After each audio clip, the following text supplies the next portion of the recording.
ಎರಡನೇ ಮನೆ ದುಡ್ಡು 8ನೇ ಮನೆಗೆ ಹೋಗಿ ಕೂತಿದೆ. ಟ್ಯಾಕ್ಸ್ ಜಾಸ್ತಿ ಆಗ್ತಾರೆ ಗೌರ್ಮೆಂಟ್ ಅವ್ರ ಈ ಸಲ. ವಿಪರೀತ ಟ್ಯಾಕ್ಸು, ಜನರ ಆಕ್ರೋಶ ಜಾಸ್ತಿ ಆಗುತ್ತೆ.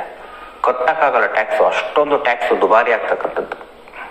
12ನೇ ಅಧಿಪತಿ 8ರಲ್ಲಿರೋದ್ರಿಂದ ಹಾಲಿನ ರೇಟ್ ಜಾಸ್ತಿ. ಯಾಕೆಂದ್ರೆ ಚಂದ್ರ ಕಾರಕ ಫಾರ್ ಹಾಲು, ನೀರಿನ ರೇಟು ಜಾಸ್ತಿ ಆಗುತ್ತೆ ಯಾಕೆಂದ್ರೆ ಕಾರಕ ಫಾರ್ ಚಂದ್ರ.